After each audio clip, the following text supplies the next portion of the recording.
بسم الله الرحمن الرحيم الحمد لله رب العالمين وأفضل الصلاة وأتم التسليم على سيدنا محمد وعلى آله وصحبه أجمعين. اللهم علمنا ما ينفعنا وانفعنا بما علمتنا وزدنا علما. اللهم لا سهل إلا ما جعلته سهلا وأنت تجعل الحزن إذا شئت سهلا. سبحانك لا علم لنا إلا ما علمتنا إنك أنت العليم الحكيم. أسأل الله تبارك وتعالى أن يجعل نياتنا خالصة لوجهه الكريم. Nayo, you might want to back up. Your camera is too close. I'm bad. Or you want to move a little bit. Try to put yourself in the center. Assalamu alaikum wa rahmatullah. We welcome all of you to our first Muslim youth roundtable. And I should clarify youth, we mean those under 40. So, no, say, hey, I'm a grown man. I'm not no youth. Under 40, Islamically, you're still a youth, right? Among the youth, right? So, alhamdulillah. And we have two beautiful brothers that I've known for quite a while. And I thought they would be an excellent combination to have a discussion about how our youth see our Islamic progress, particularly in the Black community, and from their experience in other communities, and what they would like to see from their side in the Masjid, in the Islamic organizations, in the community. So it's going to be a round table where the younger brothers, they're going to, talk about any issue that is on their mind, what they deem important, and I'm going to turn it over to them. So who would like to go first in introducing yourself? I guess we'll go with the oldest of the youngest. Bismillah. Bismillah, So, brother. Go ahead. Bismillah. So that is Mujahid, right? The oldest of the youngest. I don't know you, man. I might be an old head now. I'm turning 31. MashaAllah. So I might be old. I don't know. In 9 more years, you get to say you're an adult. I know, right? I know. Got 9 more years as an adult. So now I'm still a kid. MashaAllah. Okay, well, bismillah, alhamdulillah. Wassalamu ala rasulillah wa ala alihi wa sahbihi sallam ajma'in. Amma ba'd. Greetings, everybody. My name is Mujahid Abdul-Aleem.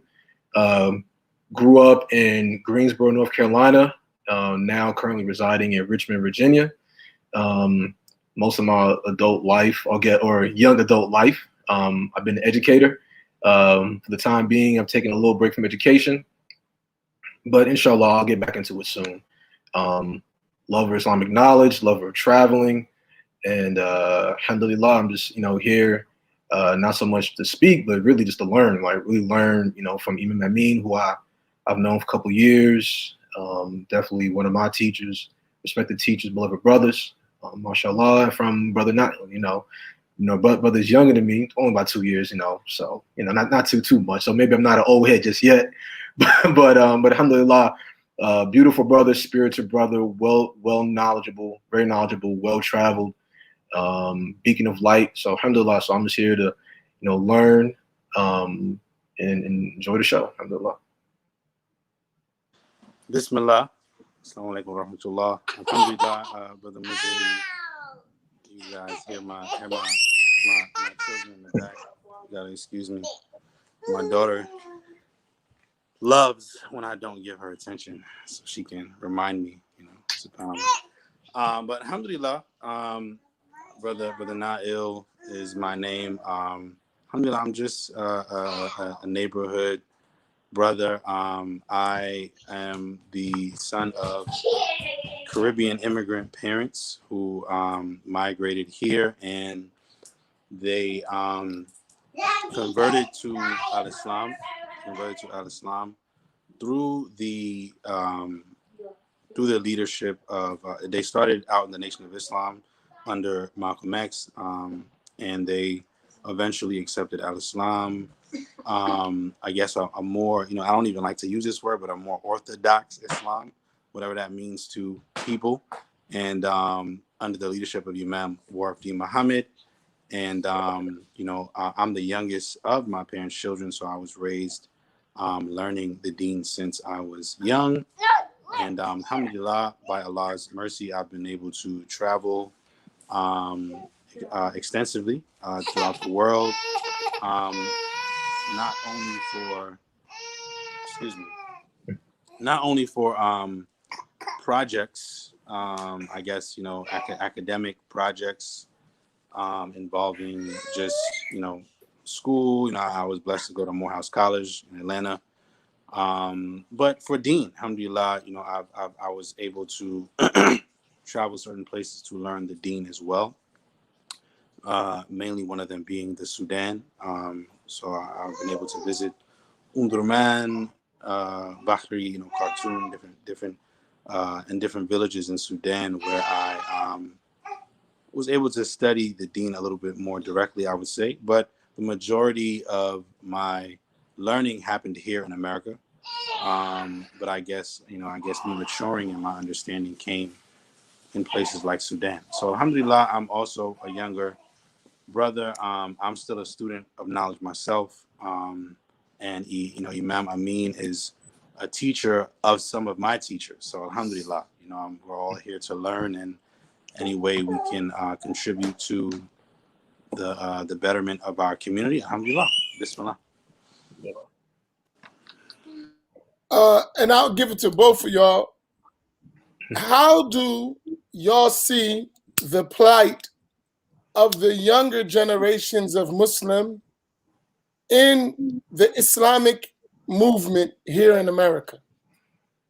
Mm-hmm. Bismillah, you can Bismillah. We'll keep the order. Mujahid and inshallah, we'll keep that order. Bismillah. I was gonna say you, brother Na'il, because I came in as a convert, right? I came in as a convert at 17 years old through a masjid under the affiliation of Imam Amin Muhammad, rahimahullah. May Allah's mercy be upon him. And when I came through the masjid, I was I was like the youngest person there in the masjid. Which is that's the condition of many of the masjids under the association of the imams, that if you're a teenager, if you're in your 20s, early 30s, you're probably the youngest person there. So for me starting out, I won't be too long with this. With me starting out, I did find that development of the youth was lacking, because for one, there wasn't many youth to begin with, and secondly, for the youth that was present, there weren't many within the masjid. There weren't many programs, or there wasn't a lot of initiative to kind of like keep us in the masjid or to like really teach us the deen. So sadly, a couple things happened, right? A couple things.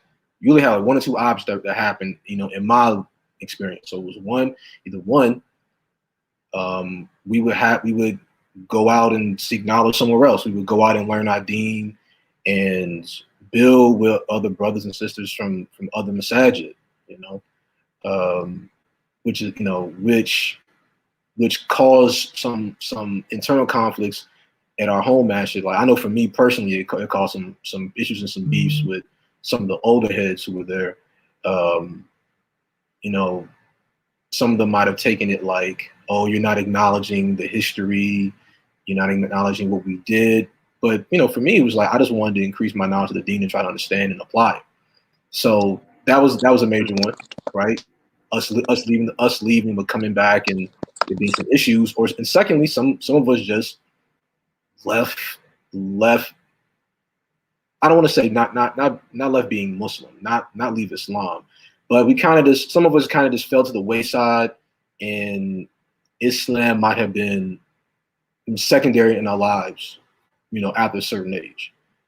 So some of us, like in my age group, you won't find us in the masjid anymore. You won't see us coming, you know, to the different prayer times for the Masjid. You won't see us in the Masjid for prayer. You might catch some of us, you know, at the Eid. You might catch some of us in Ramadan, depending if the Masjid is holding iftar there, or some of the people, some of the families are like inviting some of the youth to their homes to eat. But, you know, if not, then more than likely, you know, those group of youth, they're not gonna be present. You know, they're gonna be practically invisible. You know, so that's been my experience of what I've seen. Right, you know, either we go out and get Islam somewhere else, or we just out. Period. You know, but I'm interested to hear Brother Na'il's experience. Saying Bismillah. Bismillah. Alhamdulillah. And I just wanted to add to certain things that you said. Definitely, it has also been my experience, unfortunately, in that, let me just situate this camera, excuse me, that many of us have, you know, the things that the elders complain about. And I'm speaking, let me just make this clear. I'm speaking from, you know, the majority of my experience as a child, a young Muslim coming up and learning the Deen here in Brooklyn, New York City, was between two masajid.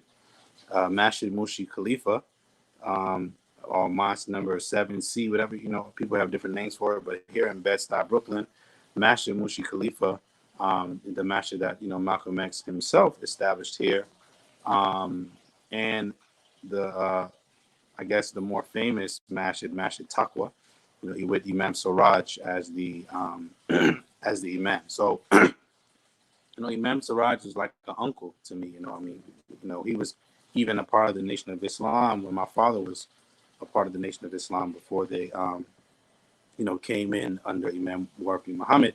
So, alhamdulillah, you know, I mean, you know, as you know, after the whole, you know, break off with, you know, Imam Siraj, you know, deciding to, you know, start his own, you know, and of course, you know, I'm not here to go into details about that, but, you know, most people understand that, you know, it was a break off between the communities. A lot of people had their own ideas of what should be happening, where things should be going. There was some clashes of ego amongst other things, and etc. So because, you know, I came in as a youth, really in the middle of this, a lot of things were going on that I didn't really understand. So my experience at Masjid Taqwa was very different from my experience at Masjid Khalifa. But I would say that both of my experiences at both of these places showed me a lot of things as to, you know, perhaps what I should be focused on as a Muslim, in learning the Deen from, as correctly as possible. But also, it showed me the importance of community life. And of course, we know, you know, if Imam Muhammad's community had a hashtag, it would be community life. You know, they're very much focused and centered on community building and community life. And there's different examples of that throughout the United States that have been successful and have fell off, and that perhaps are still, you know, have a leg up, you know, et cetera, on what they're doing. So, you know, I think one of the issues that the brother said, you know, that the brother addressed was, you know, knowledge, seeking knowledge, that many of the community members would complain, you know, they want us to maintain our American identity as Muslims. You know, and this is a real concern. You know, I agree to a certain extent that there are some people who come into the Deen, and alhamdulillah, me growing up as a Muslim, I guess I didn't really have that issue. I grew up learning the Deen, so I didn't feel a tug of war, if you will, between my African American identity and my Muslim identity. But, you know, largely a good amount of my friends that I grew up around were converts, and if they weren't converts, their parents were very, very fresh converts, in that they were learning the Deen almost the same exact time that their parents were learning the Deen. So it was still something fresh and new for the entire family. So with those situations, some of them did feel a kind of a tug of war, like, you know, like, is it such thing as, and I mean, and this is where, you know, the different community influence come in mind, as far as, the one perspective being that everything American is haram, everything is bidah. There's no way you can really be practically Muslim and American and live in America. There's certain people who present the deen that way, unfortunately. And I think that was one of the negative effects of the Salafi kind of community that it had on African Americans. I would say that seeking knowledge is very important, and even in the Masjid, like the WD communities, seeking knowledge is very important. And unfortunately, every community, even every community from the Imam Muhammad does not have regular, classes of people learning their Fard Ain. So like he said, people will go other places, and when they come back, they may learn certain things, but they may learn it in a specific context that would rub the elders the wrong way. And the elders would, they would, have issues with that. But at the same time, it's like, can you really blame them if there's no classes for them to learn from in your own masajid? How can you blame them for wanting to, increase their knowledge? Then there's the masajids that were, largely Darul Islam, the masajids that weren't necessarily Imam Muhammad is one community of American Muslims. There's many other American communities like the Darul Islam, etc. And what happened with those masajid, unfortunately, is the foreigners or the immigrant Muslims, they kind of eventually over time took those masajid over, to the extent where you don't even see a majority African American population in those masajid. The famous example being the masajid here in Brooklyn, State Street Masjid, which some people are familiar with here in Brooklyn, in downtown Brooklyn, that was founded by a African American sheikh, a Caribbean. He was actually Caribbean American too. He had like the same background as me, Caribbean American, African American. He actually founded that masjid, but over time, it's just, if you go there today, you won't really see an African American presence in that masjid. So the tug of war that existed between our community was one of identity and one of knowledge as well, and one of a bunch of things. But I would say, just picking up on what Brother Mujahid said, it really had a lot to do with whether, like, us having control to a certain extent, to where if we establish something, that it remains ours, down the line, that it's not something that people can, kind of move in and wiggle their way into, to the extent that they can shut out our influence and our contribution to that. Then the other extreme of identity being that, as African American Muslims, yes, we're Muslim, but we're still African Americans. We have our own culture, we have our own, our own ethos, if you will, our own way of, our own customs of how we interact with each other, how we interact with our communities, the world around us, that many people who are not, indigenous to this land may not understand, and they may critique it as something haram or something that's not very Muslim-like, but it's coming from a lack of understanding, since they're not from this place.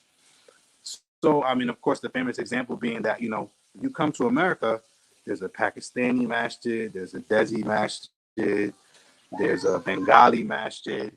But if you go to Bangladesh, there's no American masjid. When you go to Pakistan, there's no American masjid. I'm talking about even in places where there's enough American expats to have a community, there's no American masajid there, but there are Americans there. But everywhere else that you go, especially in the West and here in America, and even in the UK and in Australia and these different places, there's a large amount of the masajid belong to very specific communities. So we should be unapologetic in the same way when we have our own masjid and our own communities with our leaders, you know, who have a say in maybe the cultural direction of the communities. And I think I rambled on enough. I think you guys understand. So, Bismillah, Imam Amin, what do you think about that? Let me ask you a question to add to what y'all was saying, because y'all both describe your situation as uniquely that y'all came up in the same type of community. So y'all watch, you have an observation. What would, if you were in the shoes of your elders who were in charge and authority of the masajid that y'all were in, what do y'all think could have been done differently to facilitate your growth and develop in the religion or in the deen in a more conducive way? What could have been done? So you told me what you saw. If you wanted to say, okay, this would have been a better situation, what would that have been like? Yeah, well, I'll go ahead and start. I was going to pass it off to Brother Nile, but I'll go ahead and start it off, mashallah. I think. I was say, please, Bismillah, go ahead. Well, I think for me, what I would have liked to have seen more, I think that just a stronger. Well, first, before I get into that, let me say this, right? Because Brother Nile, he brought up an important point of in these communities, in the W.D. Muhammad community in particular, there was this emphasis on acknowledging that, you know, that we are African Americans, we are Black Muslims with our history, and I'm forever indebted to that, right? Especially traveling overseas. Alhamdulillah, I've had the opportunity to travel overseas a couple times, certain Muslim countries in the Middle East, and appreciating and acknowledging my African American heritage helped me out so much. And I will always respect and love the community I came for solidifying that within me. Now, as far as what I would have liked to have seen more, like, and Brother Nile also touched on this as well, you know, just a strong foundation in the application of Islamic knowledge, and just, you know, and not just the application of Islamic knowledge, but also understanding the contributions African Americans or people of African descent have made towards Islam in this country, whether they are from, you know, within our leadership, like under the leadership of Imam Muhammad, whether it was, you know, Dar Islam, the Islamic Cardinal of America, the Hanafi movement, Muslims of America. We can go down the list. You know, just understanding how all these groups in this vibrant history contributed to us being Muslims today. And it's interesting that their Brother Nile spoke about the State Street Mosque. Actually, down in Durham, North Carolina, and I used to frequent that masjid a lot. You know, that was actually the masjid in Durham, Al-Razak Islamic Center. That's actually where Al-Hajj Malik al-Shabazz, rahimahullah, Brother Malcolm X, may Allah have mercy on him. That's the, you know, back then, I forgot what number of mosque it was, but that's the mosque he would stay at when he came to North Carolina, and they turned it into Al-Razak Islamic Center. And there was a brother who attended this masjid at times, brother named Hajj Harun Dawood, may Allah have mercy on him, passed away a couple of years ago. He was actually a direct student of Sheikh Dawood Faisal, who founded State Street Mosque. So just hearing his stories about, you know, about how he came into Islam, he himself being a jazz musician, and, you know, in meeting Sheikh Dawood in New York and being part of that history, like all of that is very important. Like I said, not just, you know, all of that history is important. So not just hearing, you know, our contributions in the Nation of Islam, in in Imam Muhammad's community. But just like understanding all of that gives us a bigger and stronger picture to our identity, particularly as African American Muslims or people of African descent in this country, and it creates more pride. Not pride in when we feel like we're better than anybody else, but pride that we actually do belong, and pride that we have a stake in this. And Islam is not something foreign to us, or we don't have to choose between being a Muslim on Monday, but on Friday, Friday I'll be Muslim, until Jummah. Then after Jummah, I'm back to being black. Nah, for us, it's I'm black, Muslim, and that's what it is.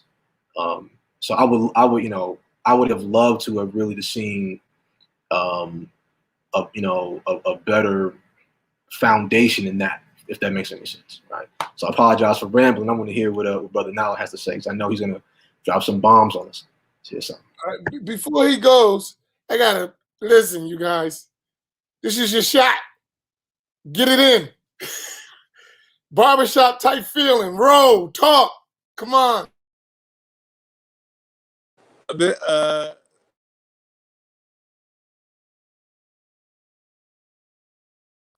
You're on mute. Bismillah, can you hear me now? Okay. So, so adding to what Brother Mujahid said, me speaking from my experience, I didn't have, I agree with him wholeheartedly. I really think that in every American Masjid, there should be, along with classes on the Deen, there should be classes that speak to the history of Al-Islam here in America. So for whether an immigrant masjid or not, I think every single masjid should have those classes. People should know the sojourn of Islam here in America. If you're living here and you're engaging, with the American people, you need to understand that history. And I remember, growing up in the community of Imam Muhammad, of course, I was like a young, people.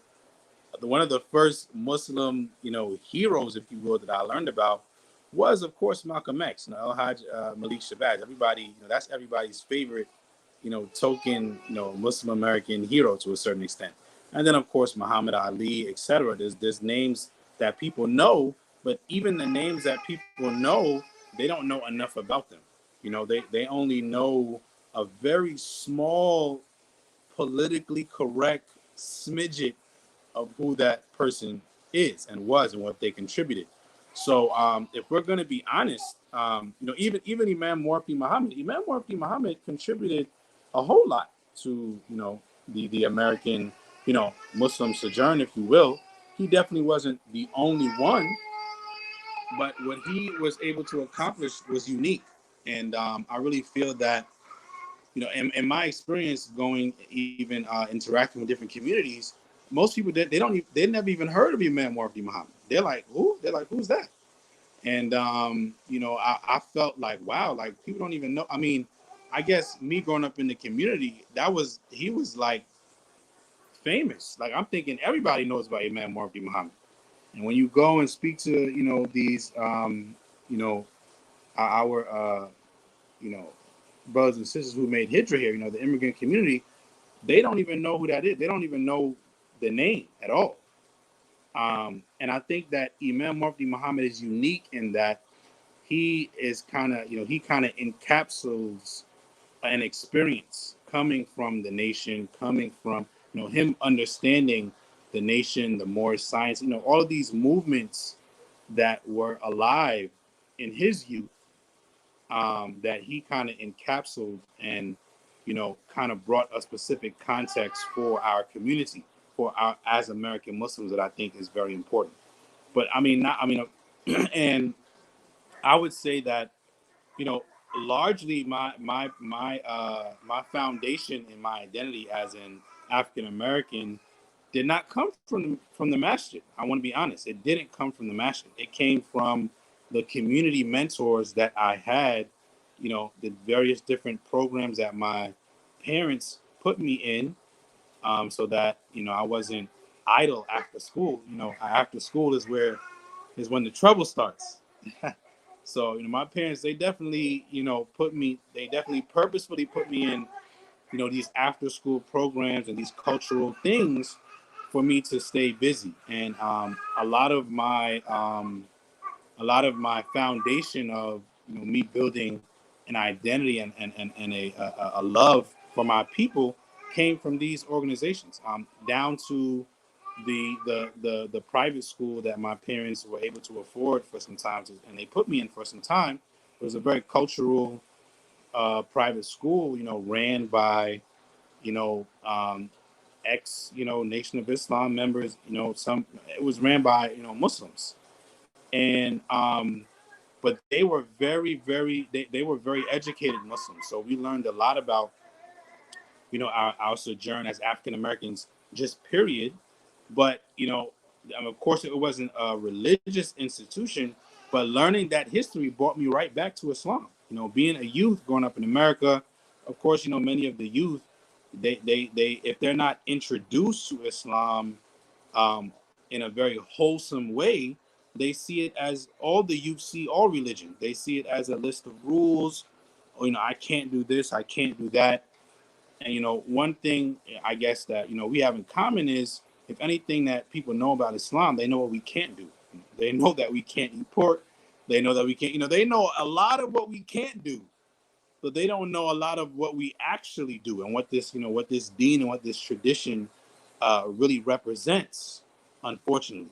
So I feel like we really have to move from people just knowing what we can't do, and what's, haram for us, if you will, to people understanding that, this deen is a very wholesome way of life, that really, tackles all of the things that a human being needs in their life to be a wholesome human being and to connect with Allah subhanahu wa ta'ala. So and I'll stop there. So I think, what I'm really saying is, this type of knowledge, people understanding just a context of what Islam is, especially from our context as Americans, us being, descendants of, people who were enslaved and who overcame that. The people who, were the leaders amongst the liberation movements were all Muslim. I mean, that's historical facts.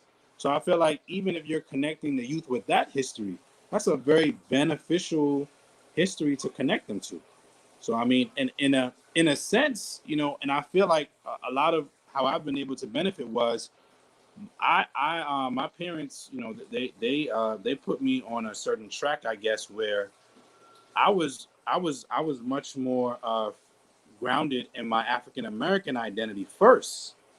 I had a love for who I was first as an African American, as an African, person, before I really got into, my Fard Ain and my Usul. And I mean, alhamdulillah, I know a little bit of my Fard Ain, but, me loving who I was as African American, that's what encouraged me to want to learn more about Islam.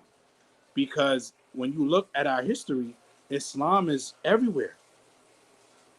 Islam is everywhere. So me learning about my history and my sojourn, I wanted to learn more about Islam.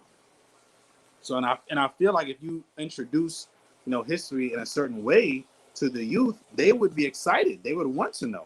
But if you just introduce it to them as what we can't do, then, unfortunately, I think the same pattern will continue, unfortunately. So, Bismillah. Sure. Question. I'm listening to y'all, and it's interesting because, and I find this fascinating, and I think it's a success for the growth of Islam in our community. Because when I uttered the Shahada, I was 10 years old, right? And I came up under the Ansar Law community, so I have some Brooklyn background too, Na'il, right? But we came to understand Islam, and that's in 1980, as opposition to the society. And I don't hear that in y'all dialogue. Like, when I came up, all my youth was rebel, right? Against everything the system American had. You know, we still had that concept from the nation, even though we were more Sudanese, since you want to, like when you talk about Sudan, our whole culture was Sudan, Arabic, the clothing. Our women were wearing niqabs before it was fashionable. Our culture, our schools, Arabic, everything was modeled after the Sudan. But it was this rebellious type, revolutionary type of concept. Islam was against the system. So I look back today and I spent my youth in that, right? Until I turned 18 years old, going overseas. That's a whole nother story. But nevertheless, my youth was in movement, right? So we never had, Islam was black to us. Like we didn't consider anyone who wasn't black, even really, we didn't really value their Islam. Like it was the black man's religion. No, I'm just giving you that background, right? And I look back today, it was because of that why we never went to school, like college, like that was just a no, we don't want the white man's education. But both of y'all, I noticed, were educated, you went to school, you got professions. What was it that prevented you from that type of mentality to the path y'all took? That's a question. That's right. You know, Imam and Brother Na'il, what you both said made me think about something before I actually became Muslim. So before I was Muslim, right, the biggest influence for me was hip hop, right? So I was listening to a lot of Wu. Wu was really big in my house. You know, man, we played Incarcerated Scarfaces. You know what I mean? And Iron Man religiously, like seriously, like that was my uncle's thing. Listening to Nas. So you know, listening to them, and they would mention Islamic terminology, you know, in their lyrics. I can remember listening to Capone and Noriega, you know, CNN, and Noriega talking about, you know, real Muslims protect Islam, and you know that was, you know, for me that was hot. I was like, what's that? What's Islam? What's up? What's up with that? Let me look into that. And then I got a little older, and I became more influenced by the 5%ers. Like they were all over North Carolina, and you know, I can remember a brother named Divine Law, like teaching us the lessons and building math with us and everything like that. But like Imam Amin said, like back then, I can remember it was more like rebellious nature, knowledge of self. Like that was kind of the thing early on that really attracted me to Islam, or people who identify with Muslims in some way, shape, or form or fashion. I can remember an Imam back when I grew up. He had the biggest influence on me in high school. Imam named Imam Khalil, rahimahullah, may Allah have mercy on him. He was actually Imam Jamal Amin's right-hand man, and he happened to relocate in Greensboro, North Carolina, with us. And I remember, like, anytime we would wild out in school, right? Because he was a school bus driver. He's a school bus driver. So anytime we wild out in school, right? You know, doing something wild and crazy on the bus, Imam Khalil was there somewhere, right? And we just knew him as the weird old guy with the thing on his head. Anytime we saw him, right, we were like, oh dang, here come the old head with the thing on his head. And he'd be like, young brothers, you know, y'all, you know, you guys are too great to be doing things like this. And we like, what you talking about? But years and years of hearing that, they were too great to be living like a lowly existence. It was like, okay, you know, maybe old head right. You know, maybe he's right. Maybe he's on to something. Maybe he's on to something. You know, I can remember some of the Moore Science brothers from down in Charlotte. You know, they were the ones who were telling us, you know, learn the law, study the law, don't get hustled, you know, all the different things. So it's interesting that we're talking about this now, that prior to me becoming Muslim, there was this, like you said, like Imam Amin said, like anti-system, you know, don't be a part of it so much. I think when I came into the Masjid, that same rhetoric wasn't as powerful. I guess because in the W Muhammad community, you know, the wave was a little different. It's very interesting thinking about that now. Like how some of my mentors and some of my influences were very like, yo, do our own thing. Like some of the older black men that are my mentors. You know, a lot of them used to be Black Panthers. You know, they used to be Black Panthers, and they used, they used to tell me stories all the time. Like, yeah, man, we used to always, give it to the pigs, man. We used to always tell them about themselves. You know, it was just wild stories. You know, that used to just, have us all googly eyed. Like, man, we want to be a part of that.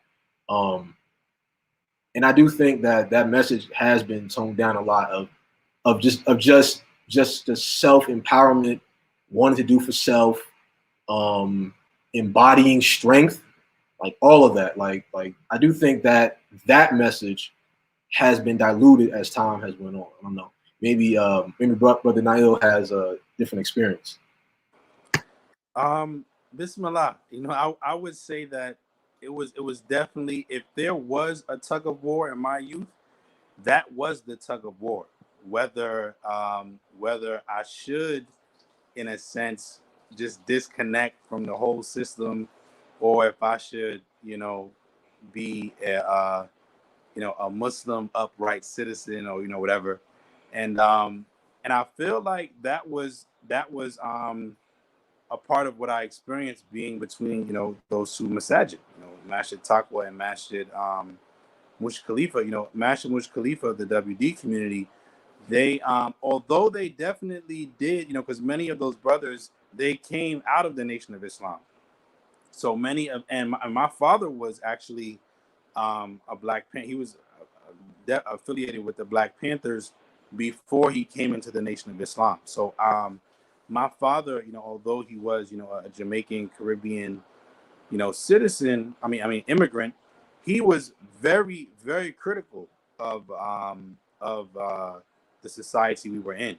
So, I grew up listening to not just Imam Muhammad, but we had some Malcolm X tapes. We had a little bit of Elijah Muhammad in there, and of course, my father being from Jamaica, we definitely were we knew who Marcus Garvey was, and what the UNIA, what that movement was as well. So I kind of got both worlds, if you will, of understanding that we do live in America, and while the system is not very much designed for people that look like us and that come from where we come from to succeed, if you want to make a living, if you want to have enough to get a wife, if you want to like, it was just the elders like, listen, like, we got to be realistic.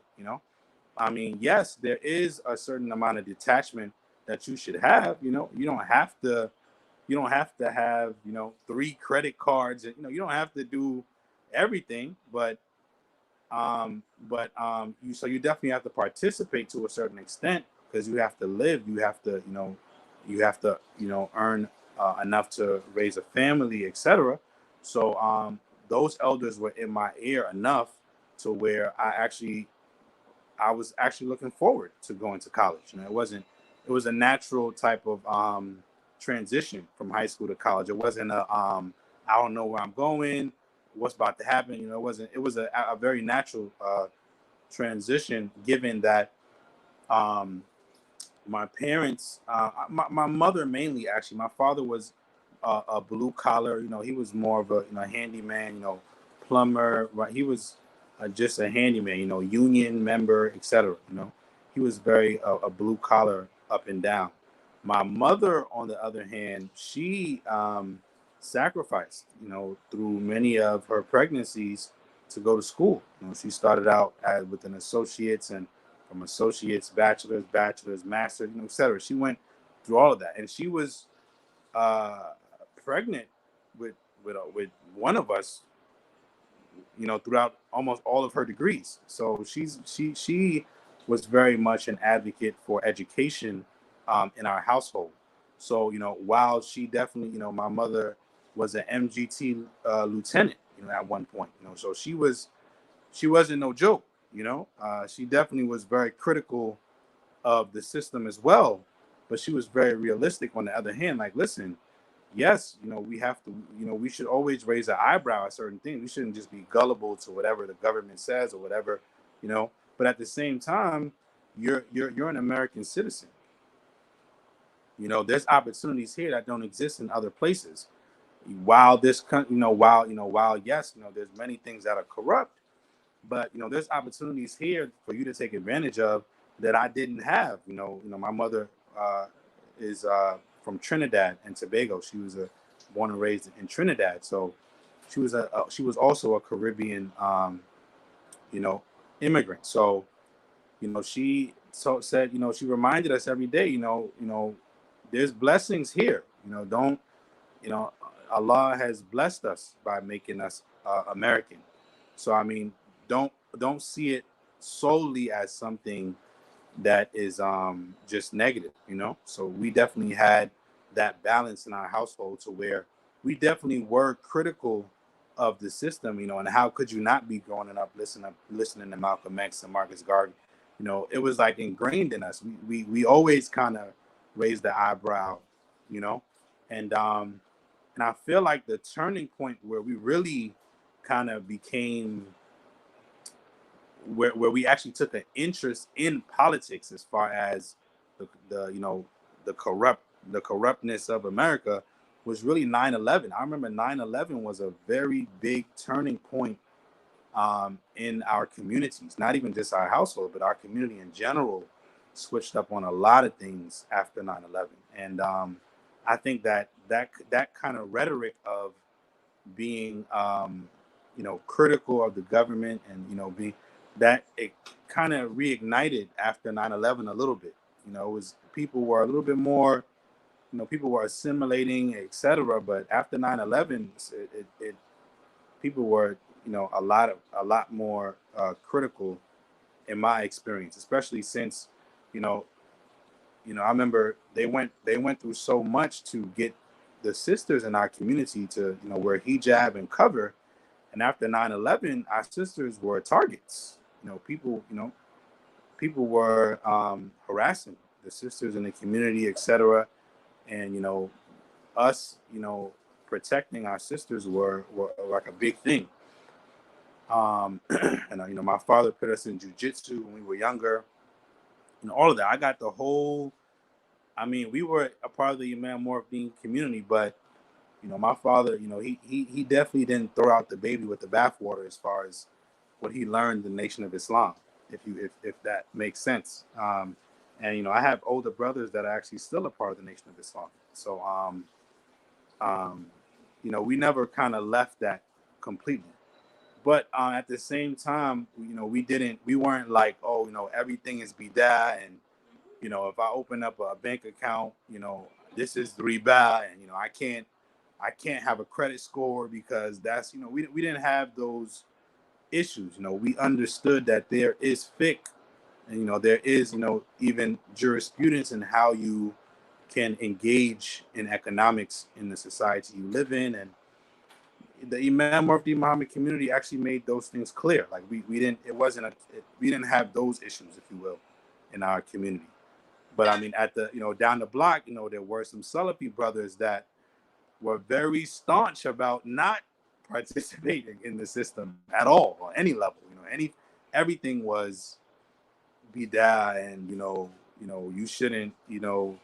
How can you do this, brother? You're contributing to the. And to a certain extent, they weren't completely incorrect.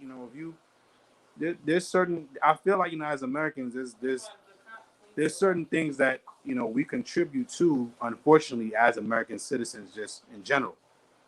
There is a system that we contribute to if we're being realistic, but we still have to be practical at where we live and how to engage with society. So yeah.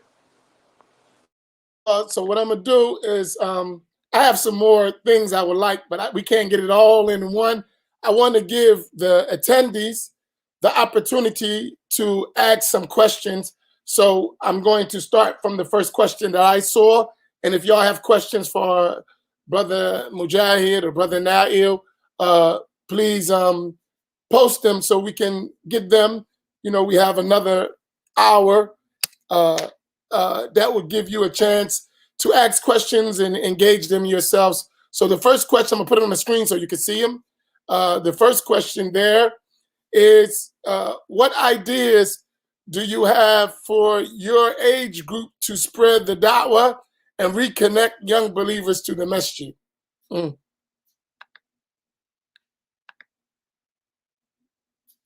So y'all had y'all tartib, I guess y'all ordered. Go ahead. All right, well, Bismillah. You know, I remember a couple of years ago, like when I was living in California, we were going through one of the books of Imam Qarafi, and he was talking about those who were qualified to give fatwa were those who knew and understood the people and understood the condition and what they were going through. And so, that's the model. That's the model for dawah in general. Is that when we're reconnecting and teaching people, especially people in our age range, to make sure to be connected with them, understand what they're going through. Like I could as a teacher, teaching middle schoolers and high schoolers, I learned a lot, man. I was like, wow, and it's crazy because I'm only about 10 years older than some of them, 15 years older than some of them. And which is not really a long time now that I'm 30 years old. I'm like, yeah, 15 years is nothing. So, but just to kind of understand that so many things have transpired that even I had to catch up on, right? Just listening to even some of their music, that let me know that, man, they're like, there's some things that they're going through in high school that, I never issue for us, you know what I mean? Never issue for us. But that lets me know that I got to talk to them on that level. I have to reach them on that level and show where Islam is relevant to them on that level. Because that's how it reached. That's how it reached me. That's how it reached me and some of my friends. Right. For us, it was through hip hop. Hip hop was the medium for us. If you could reach us through rap, then we was there to listen. We was gonna listen to you. We was down to hear the message. Because people were actually making an effort to connect with us on a level that we were at. Right. Some people, it might be through science. Some people, it might be books. Whatever the thing is, that's how we have to reconnect. And I also do think what's very important, especially for young people, well, it really doesn't matter, but for young people in general, is having some type of rites of passage program to help these young Muslims, give them a foundation so that they can navigate, this world as Muslims. Help them become mature Muslims as they grow and give them the tools when they approach obstacles. Because it's a lot out here. It's definitely a lot out here. Especially we're talking about sending Muslim kids to college, man. Just that in itself. You know what I mean? If a young Muslim doesn't have the wherewithal and the tools, the knowledge, the application, and the support. Suhbah, companionship is very important. If they don't have those things and you want to send them off into the world, what's gonna happen? Anything can happen even if they have all those things. Allah is totally in control. However, we are taught in our deen, how did Sayyidina Omar say it? That preparation is 3/4 of the deen.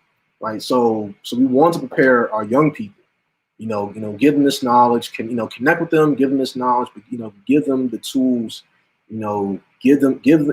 help them graduate through steps so that they're actually ready for what's about to approach them in the dunya, and that's how you create a strong generation. That's how you create strong subsequent generations of Muslims. Actually prepare them.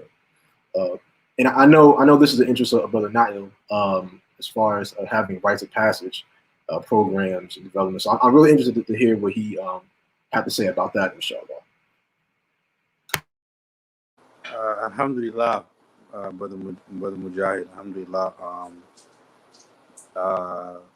Alhamdulillah. You know, I agree with everything that the brother said. If I would just add, you know, I'm a product of a rites of passage program myself. It was not ran by Muslims. It was ran by, you know, community members, you know, Pan-Africanists, if you will, to a certain extent, that were very serious about instilling a love for our people within us. And you know, oftentimes when I think about that process that we went through, you know, and that bond and that brotherhood during that rites of passage, I think just how more beautiful that would have been if Islam was a part of it to a certain extent. And I love my mentors that took us through that, because it wasn't about religion for them. I mean, we learned, you know, it was about just being a righteous, upstanding community member. And that really helped me. As I said, I found Islam within what we were doing.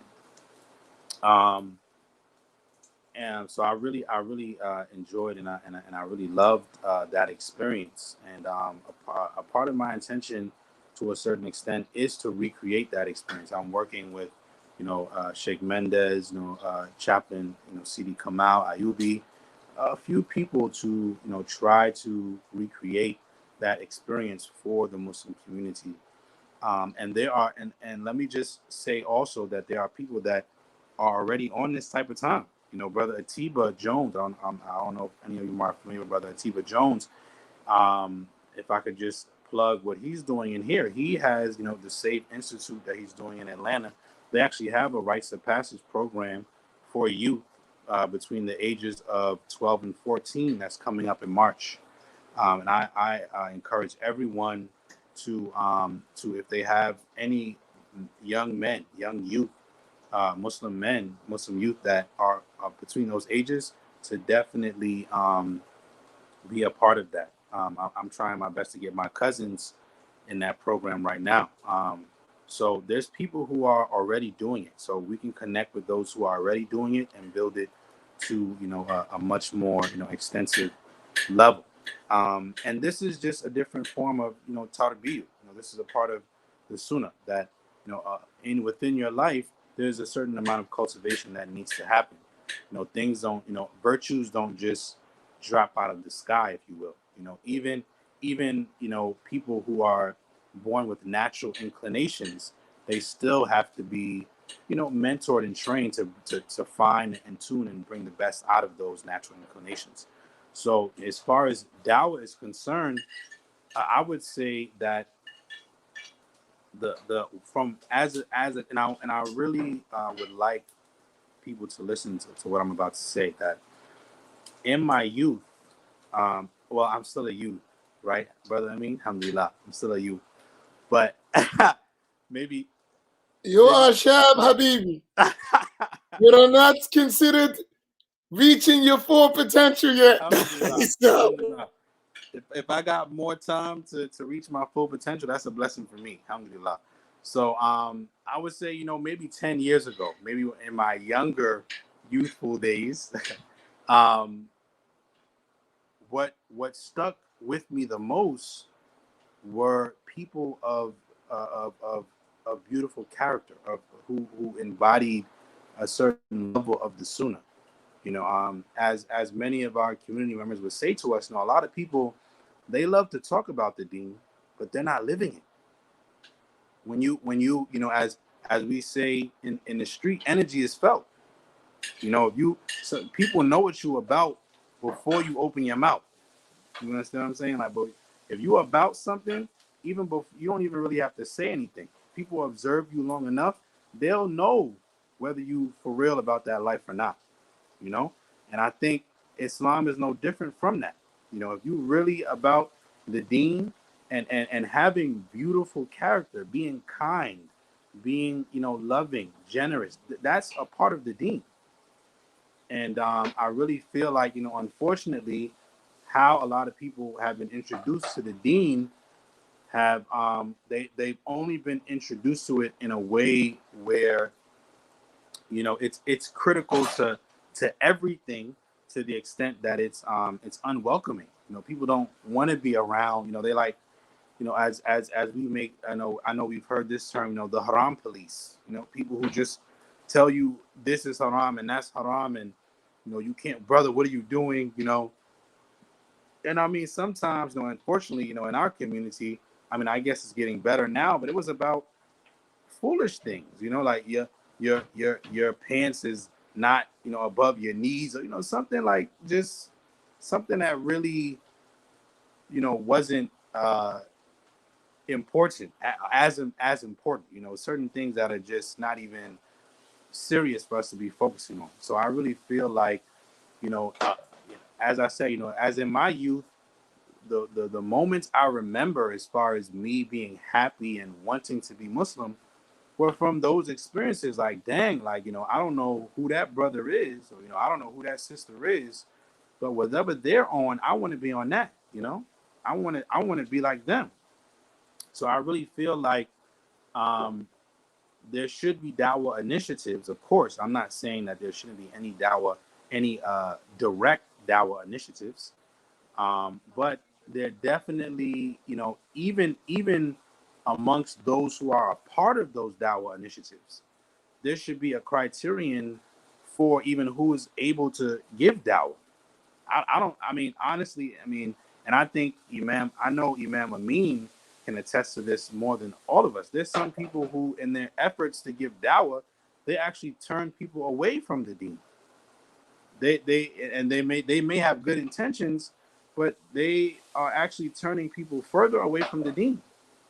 So I really feel that, you know, even with the direct dawah initiatives that we have in our community, it needs to be people who have embodied a certain level of character, people who have, you know, people who understand the emotional intelligence of the Prophet, you know, how he disagreed with people, etc. You know, and I feel that that's necessary, because, you know, as you know, as many of our teachers would tell us all the time, there's a wrong way to do something right.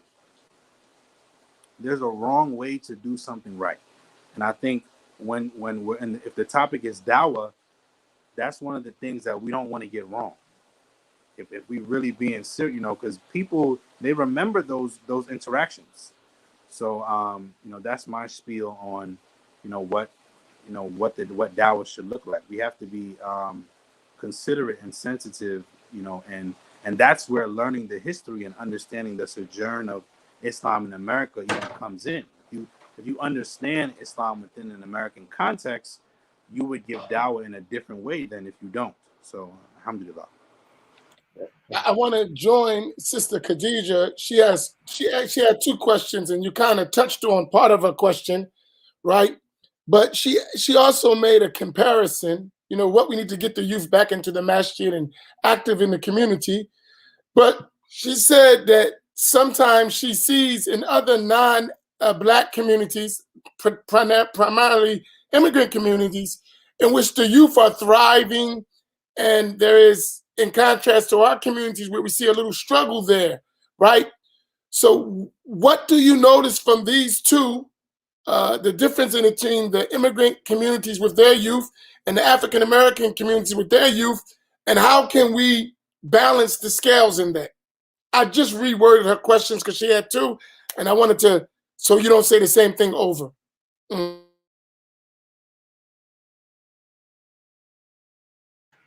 Brother Na'il, you want to go first on this one?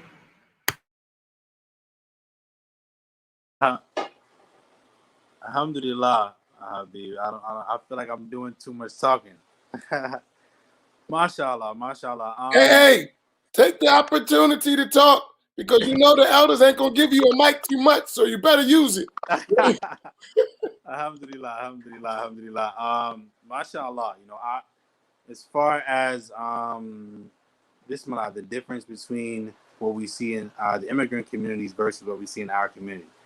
Alhamdulillah, I would say this is where understanding history lies. That, you know, and I'm speaking from my experience, but I'm also speaking from my understanding of the history and the sojourn of Islam in America as to when what many of the immigrants, when they started coming over here, and and me watching and experiencing how they construct their community.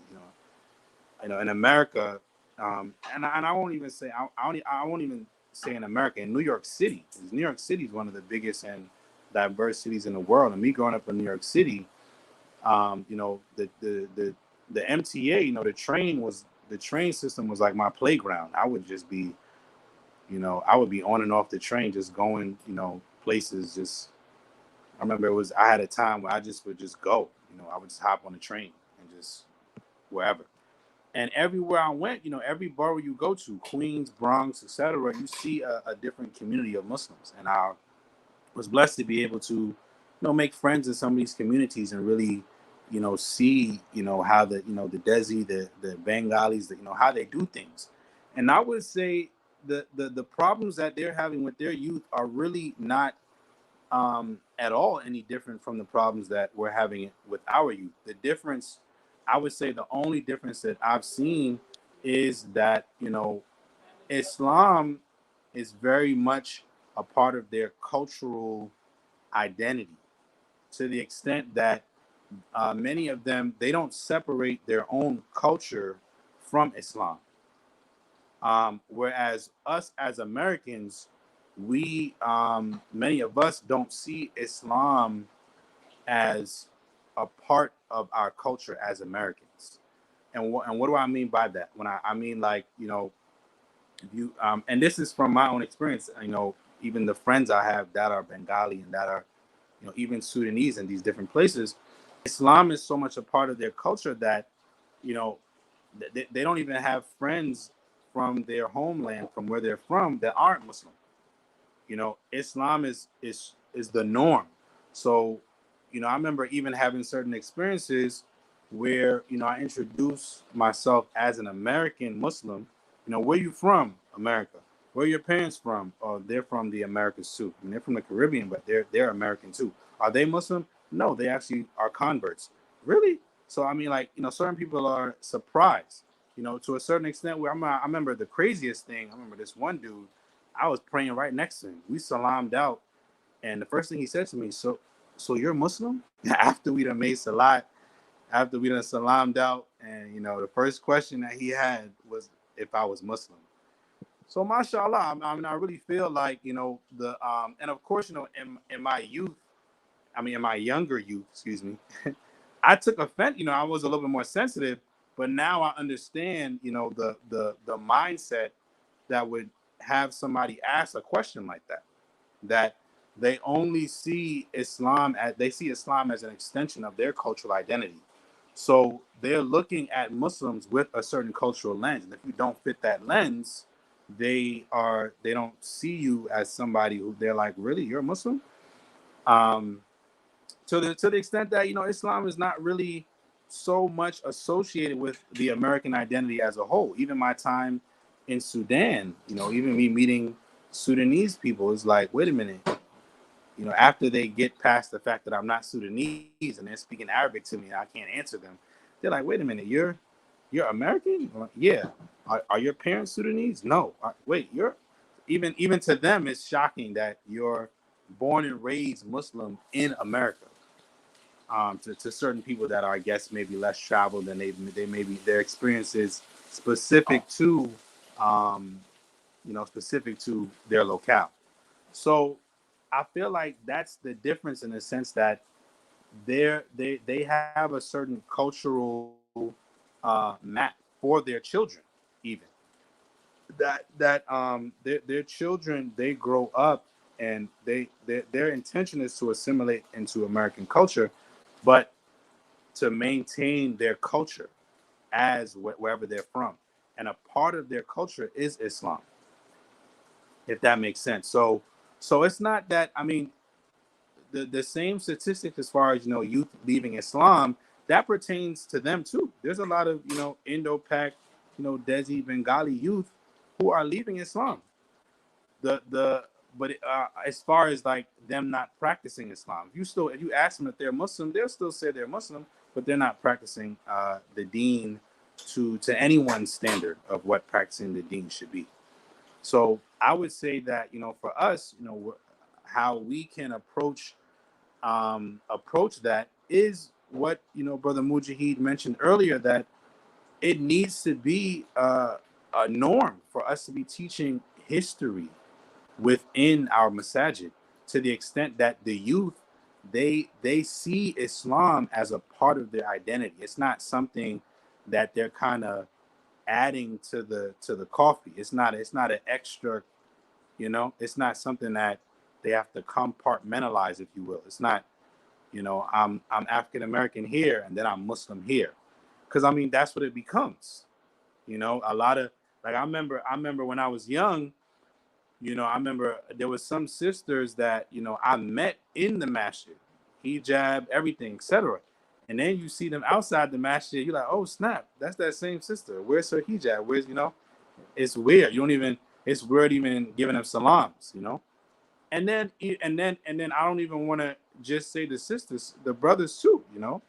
They may, you know, present themselves a certain way, you know, dress a certain way in the masjid. If you see them outside the masjid, you know, it's almost like you're looking at a completely different person. So it's almost like, you know, they're norming a certain schizophrenia, you know, instead of us being Muslim as a whole human being, as a whole person.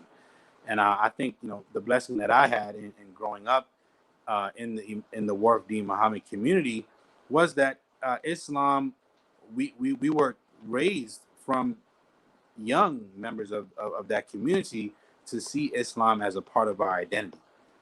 So we didn't have those issues of, you know, of trying to be kind of in and out, if you will. We didn't have a lot of those. Some of those issues still stood, especially as, you know, time went on. But alhamdulillah, I didn't have that issue, at least I can say. So bismillah.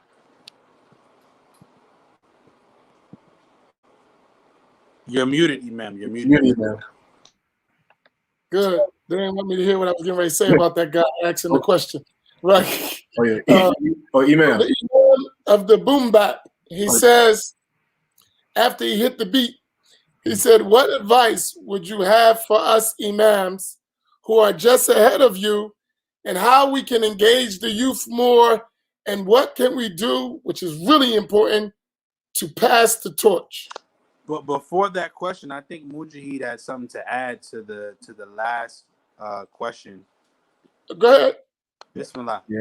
Bismillah, inshallah, I won't be very long. But like Brother Na'il said, yeah, you know, mashallah, I had a chance to volunteer at a masjid in Orange County a couple years ago. You know, pretty affluent. You know, if you ever been to Orange County, very affluent area in California, a lot of money flowing in and out of there.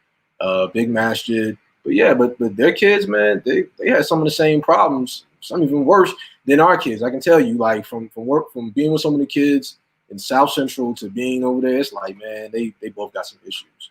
But like Brother Daniel said, Islam is seen as like part of their culture, as part of their identity. You know, for many of them, you know, for many of them, it does seem like it's like, yeah, like Islam is our culture. So whether they're from Pakistan or Afghanistan, or I mean, listen, I've even met, you know, I've even taught kids from Chechnya, and it's like, yo, this is our culture. You know, this is what we know.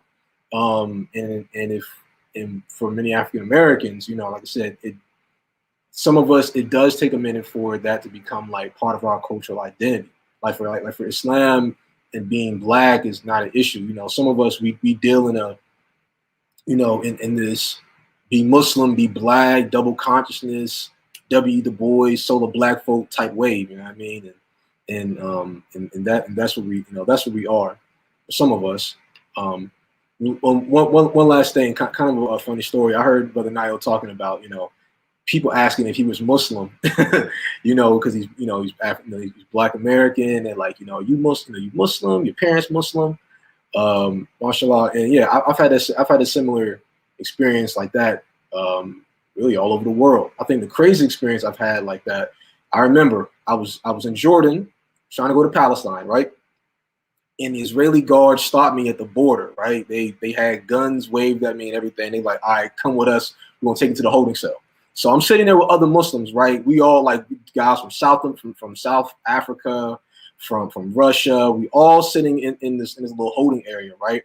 And I happened to meet another Muslim from America, Palestinian brother, but he lived in America. He lived in Miami. And he was like, brother, you American? I was like, yeah. He was like, me too. And, we started, talking and politicking, talking about, being Muslim in America. He was like, Wallahi, see the black Muslims, y'all the best Muslims. Y'all so serious. Y'all want the deen. Y'all want Allah. Y'all want it all, right? He was praising us. And there was another Palestinian brother, right? But from another country, who was out in another country. And he was like, he looked at me, he was like, you're Muslim? I was like, yeah. And I was like, Aywa, yeah. Like, in the Arabic slang, I was like, yeah, I'm Muslim, yeah. And he was like, your parents Muslim? I was like, nah. And he was like, I don't understand. How are you Muslim? I'm like, I was like, Islam too. I submitted. I took Shahada, and he was like, "Where you from, America?" He's like, "But how?" He's like, "America, Shaitan Kabir. America's the great Shaitan." You're like, how's that possible, right? So, for them, it was like never enough. It was like because for them, for one, being Muslim in America was like a no-no, and then also for a lot of them, being black and Muslims like a no-no. So yeah, I thought that was very interesting, mashallah. Alhamdulillah. So passing the torch and leadership as from Imam. So this is your chance to give the Imams some advice in that. What can they do to prepare the succeeding generation for leadership of the Islamic community? Bismillah, I think really this question alone might need its own, we might have to do another one just for this question, Imam, honestly, because I think this is really the elephant in the room question, if you will, as far as a lot of the what we see in our communities, as far as the Imam that's been the Imam for like 30 years, 30, 40 years, and even his kids don't want to step in his position, type of thing. And unfortunately, I would say that in my experience, even with my encounters with the immigrant community and the friends that I have, who grew up in immigrant households, this is what our community is remembered for. This is what our community is known for. Like amongst the Muslim immigrant communities, we're like remembered as those communities who have imams that never leave the pulpit, unfortunately. And so I think I agree that we definitely have to change that narrative. I would say quickly, because there's really not enough time to say all of what I would like to say, but I would say just quickly, I think that the best way to engage the youth, especially with the intention of passing the torch, if you will, of leadership, is to connect with them on a heart level. That one young brother, that one young sister that's actually excited about being Muslim, that actually likes to recite Quran, anything that the youth, and the younger you can start them out, the better. And this is my experience. Even with organizations, even when you have an organization and you want to kind of pass the torch down in a council or anything, you empower them with with decision, and and you kind of take an emeritus kind of a backseat position, and you mentor them to the extent like, okay, so, and let me give an example, like, okay, so say Imam Amin, he's my imam, and I'm a part of the Masjid Muhammad community, and I'm just a young brother, and I love just the deen. But every time I try to speak about it, etc., Imam is just like, okay, alhamdulillah, young brother, we'll speak about that later. He's kind of brushing me off. That's a little less engaging. And even, maybe 5 years later, me might be like, remember, I think you were that brother who had all these ideas. Can we speak about that? And I'm like, never mind, man. I'm not really, I'm not really interested anymore.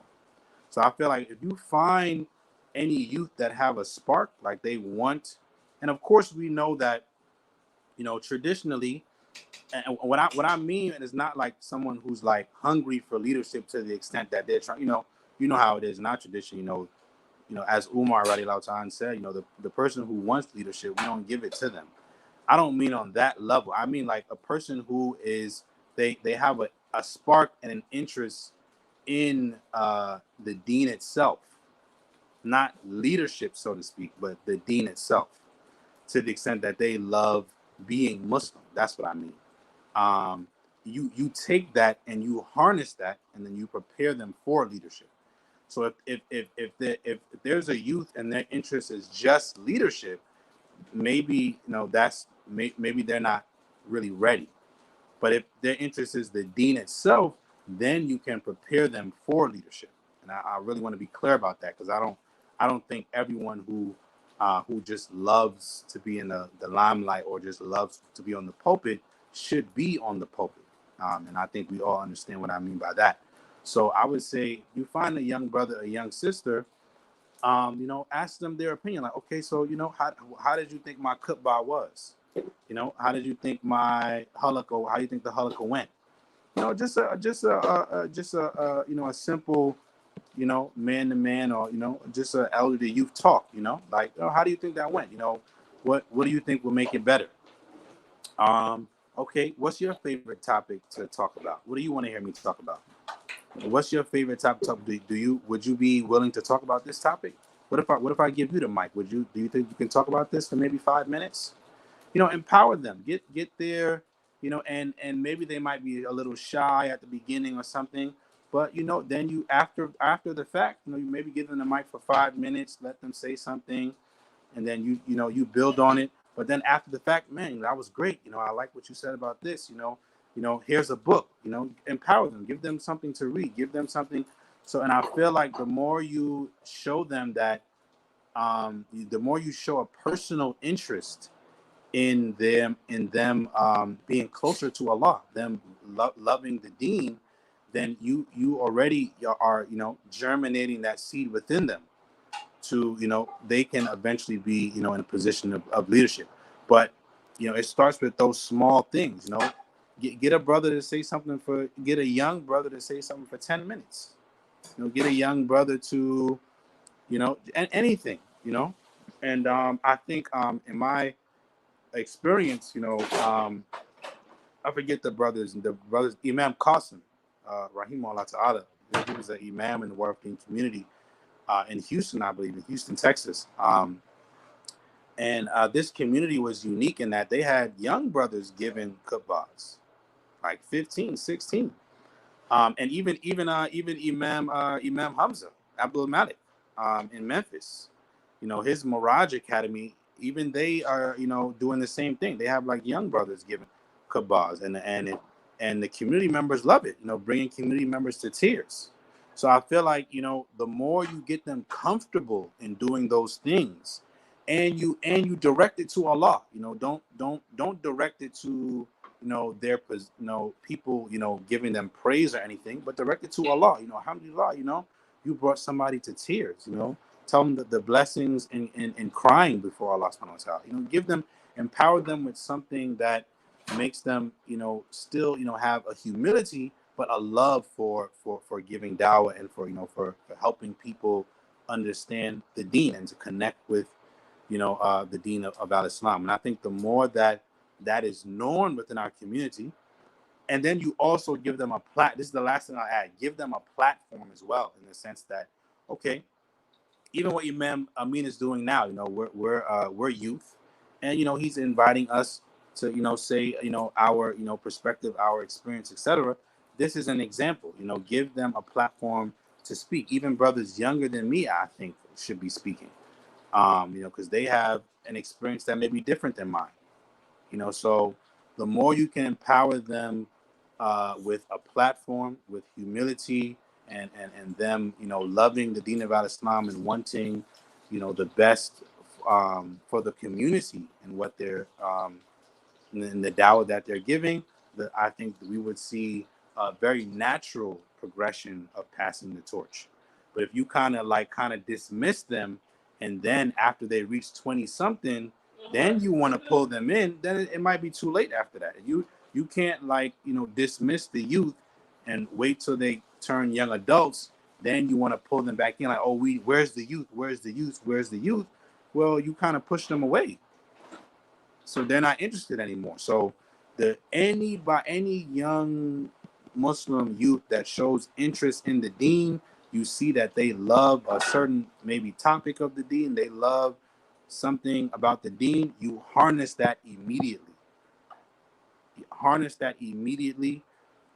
Give them maybe a book that's on their level that they can read. Harness that. Do not let that fall to the wayside. Harness that love that they have for whatever perspective of the Deen it is, and continue to mentor them.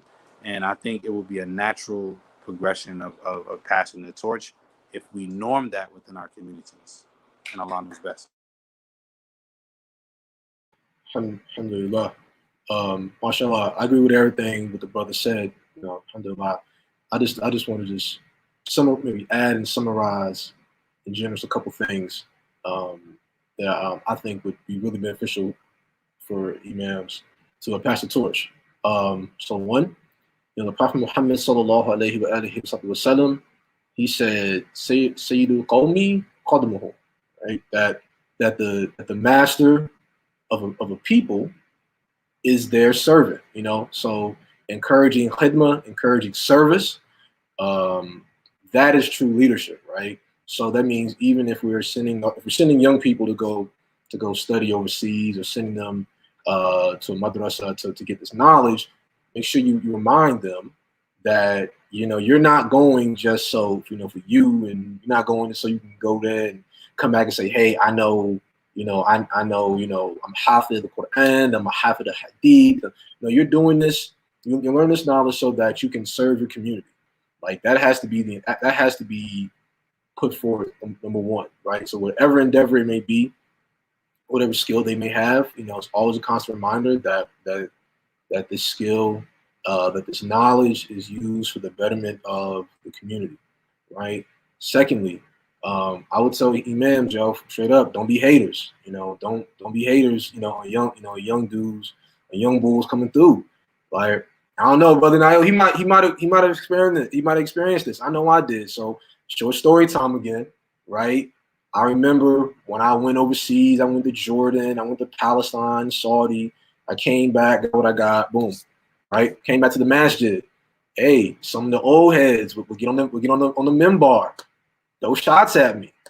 This young brother, young brothers go overseas, come back and they hot. Like literally, like legit. Like I'll be sitting in the front row, thinking I'm being a good little Muslim, and they literally dissing me in front of my face. And I'm like, yo, like, what's up? Like, and at first I thought it was me, like, dang, like, am I being sensitive? Am I tripping? And right after June, my brother be like, hey, Mujahid, he's talking about you. So it wasn't just me, it wasn't just me, and this has happened, a lot more times than I like to remember, right? That some of the brothers who have been in position of leadership 10, 20, 30, 40, 50 years, if they see that there's a young buck who has something, they feel threatened. And I've heard this a lot from a lot of us, especially some of us, Imam Muhammad rahimahullah sent to go study overseas, like some of the young kids he sent, Syria, Malaysia, and Turkey, and other places, and they came back, and depending on what community they were at, they were shunned. A lot of the old heads were like, nah, like I can't teach that here. You think you got something, but it ain't what we got. Like, this is the attitude of some of the older people there, right? Which is really sad, because Imam Muhammad, rahimahullah, he wanted us to get this knowledge and bring it back for our people and help us grow. But if the old guard is shutting up the doors, what do you think gonna happen? They gonna leave, which is what happened in many cases, right? Is that those learned brothers and sisters end up leaving our community because they weren't welcome when they came back. You know, so you know, so for the old heads in leadership, you know, don't be haters. You know, let these young people come through. And lastly, you know, for the development of imams, and I know this is like a controversial issue, you know, because I don't know why, but I think it's necessary. The imam position in particular, it needs to be a paid position, straight up and down. And hold up, it's sooner to repeat that like 3 times, because like the Prophet ﷺ, when he wanted to make an idea, he would, you know, repeat it like 3 times. That's sunnah. We're not on bid'ah. Follow the sunnah. Come on, put that in your again. Right. Listen, look. Pay the imam. When my man tell Jay McGuire, show me the money. Yo, for real though, like you need to get the imam money. Why? Because if we want the imam in the community, right? We want him leading the prayer. We want him teaching 100 classes a week. We want him doing janaz. We want him doing nikah. We want him to go down and talk with the mayor. We want him to go to the white. We'll do all this stuff, right? All this stuff. All right, well, he got to have time to do it. And if he has to work, if he has a 9 to 5 or whatever, you know, he's not gonna have the time to do it if he has to work all the time, right? He can't be available to the community, right? Somebody wants counseling, needs counseling. They're trying to call the imam, and the imam's like, oh, I'm sorry, Mr. Call, you know, I was at work. You know what I'm saying? You call me at 11, I don't get off at 6. Catch me after that. And, you know, like, so I don't understand how we're expecting people to stay in these positions long term if they have to go out and get jobs to support themselves and their families. And the community wants them there all the time at the beck and call, and it's just not feasible if there's no way for the community to support them. So like I said, so you know that's how I feel about that. I know people are like, no, the imam should do it fi sabilillah. If you do all these things fi sabilillah. Yes, I mean it's all fi sabilillah. It is. I mean it is. However, what's also fi sabilillah is supporting the imam, supporting leadership. You know, so alhamdulillah. I know that's a whole other topic within itself. But mashallah, you know, that's all I have to say about that. Alhamdulillah, I just want to say that's why I really feel like we need another one just for that question, Imam, because there's a lot of layers of what that entails. I agree with everything, you know, Mujahid said, beautifully said.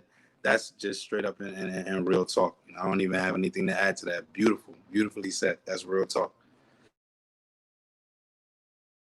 See, I think, you know, one of the things that, and I can speak about this, and we have the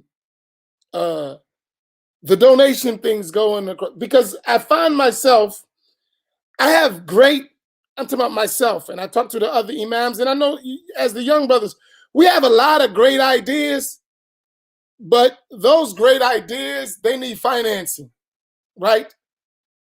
And I was saying, I'm gonna ask y'all this. Y'all both have families, and we gotta have another one because I want to talk about this family issue. I think it's very important. So maybe if y'all grilling, we'll come back next week. And I got some other things I really want to discuss with y'all because it's you know, empowering to actually hear y'all. You know, I look at a lot of the young brothers that are younger than me, and as an imam, I say to myself, man, tomorrow, I'm always on that. My mind is, and y'all know, far as even teaching and education, that's why I push, so that we got to step it up. But one of the things that is important is the money is not so much just pay the imam, but the money is to establish the masjid as an institution that the youth feel proud of. If you come to a masjid and it's closed itself, you go to the masjid and it's locked, that is a letdown. And a lot of those masjids, that don't have full paid imams, especially in the black community, that happens a lot. They come to the masjid, it's locked. Or they don't see in the masjid nothing to aspire for. Right? Why I want to be a part of the masjid? I'm going to be broke. I'm going to be begging. I'm going to be... So there is more than just the imam. The institution itself needs to be maintained. And at a level of ihsan. There is the hadith of the Prophet sallallahu alaihi wasallam in which he said, "Inna Allah kataba ala kulli shay'in ihsana," right? That Allah subhanahu wa ta'ala ordained with everything we do it in excellence.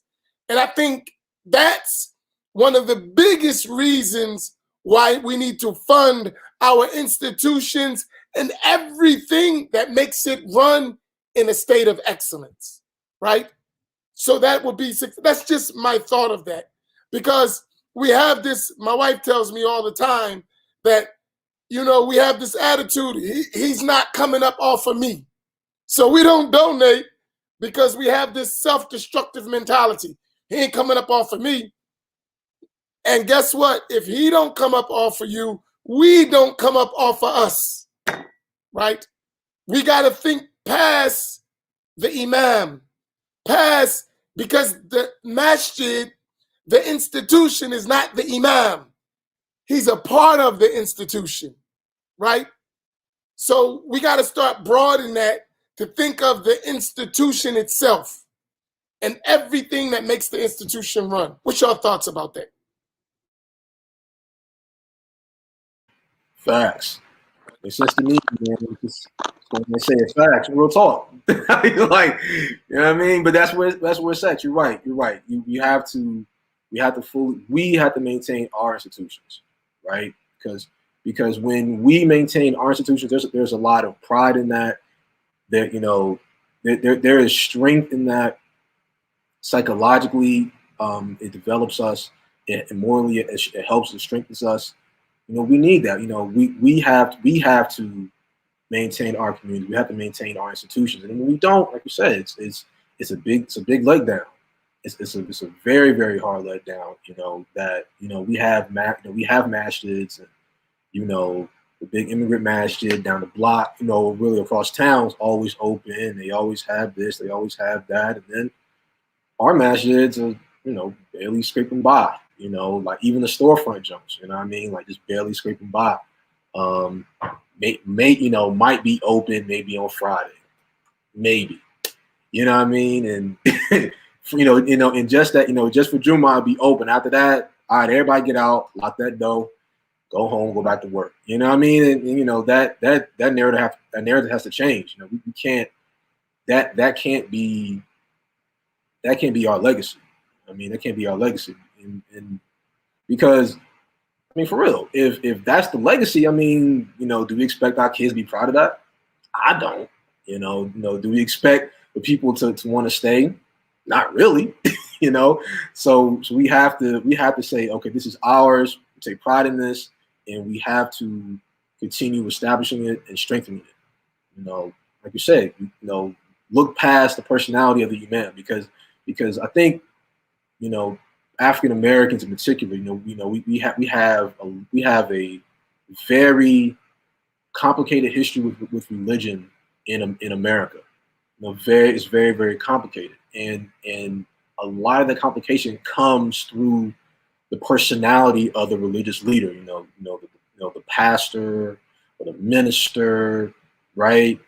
And whatever, you know, and it's like, you know, if anything is bad, you know, in these religious spaces, they typically, you know, pin it all on the religious leader, right? Or the entirety of the religious experience is the religious leader. But you're right, we have to look past that. It's the institution we want to develop.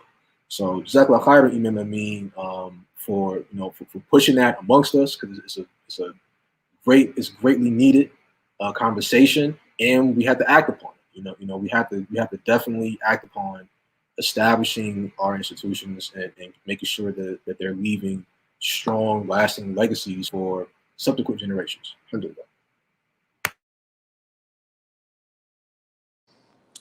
Most definitely, I agree wholeheartedly as well. As the brother said, facts. That's a Fendi.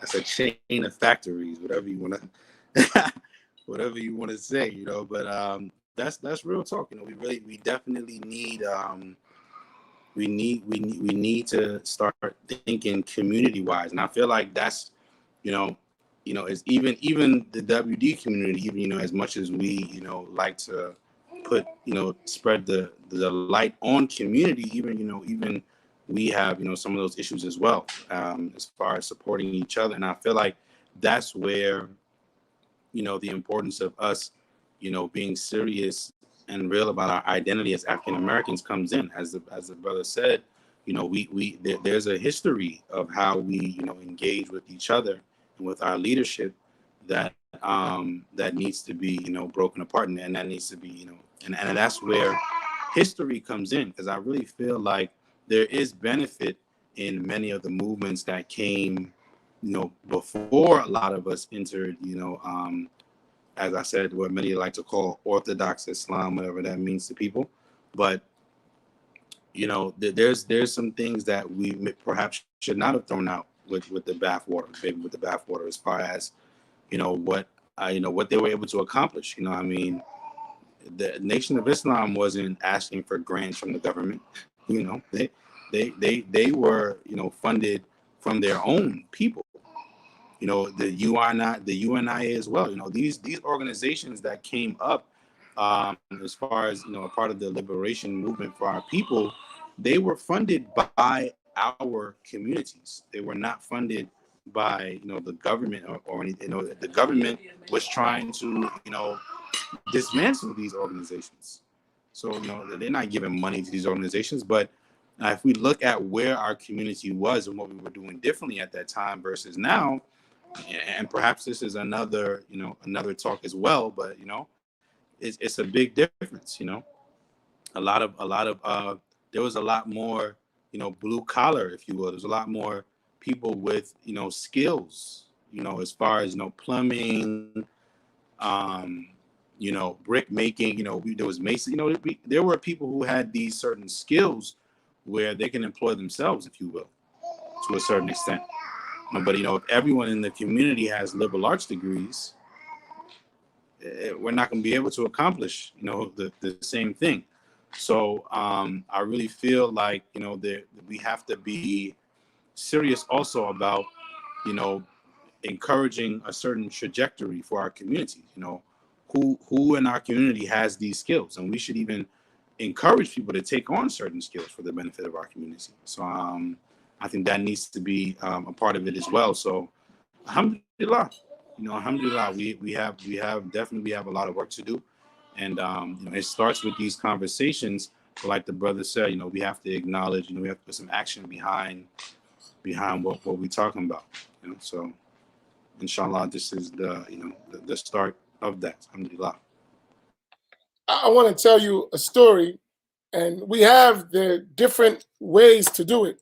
And I want to tell you the story because, and I mention it. I'm learning the hard way because, from my background, I was always a get it done type of person. I was trained like that. Coming up in the Ansar community, that was our life. Get it done. To the point we would bring in $100 a day, 7 days a week, 365 days a year, no days off, not even Jumu'ah or the Eid. Go get it, right? And that was so, but I noticed something coming up with that. And I'll just tell you quickly my story when I became the imam. I was assistant imam, right? And I came back from overseas studying, and one of my teachers told me that the masjid needed help. And the imam before me, Imam Qaidi Shakur, rahimahullah, he used to study with one of my teachers. And one time my teacher was visiting the country, and I came to visit him. He said, "I mean, ain't you from Atlantic City?" I said, yes. He said, do you know Imam Khairi Shakur? I said, I knew him all my life, right? He said, he needs your help. So go there. So I'm, because I had went away from the community because of the same reason like everybody. The knowledge wasn't at the level, same problem, which we all went through. But when I became the imam, the first thing I was confronted with as the imam was a $60,000 balloon mortgage, right? That had to be paid in 1 year, right? And I'm just telling you the story so you'll see if we don't do these things, what can happen. Now, they had that mortgage for 10 years. And they wasn't able to pay it. They just paid interest on the building. So they paid $60,000 in interest, and at the end of the loan, they still had $60,000 to pay. So a building they could have got for $60,000, it ended up costing around $120,000. And my first act of business was to save the masjid, right? That was the first thing I had to do. And then soon as we got the masjid and got the money to pay for it, we had Hurricane Sandy and wiped everything we did out. The masjid was from scratch. We had to build that. And as we did that, the next thing, the whole heating and heating and air conditioner system went out. We had to do that.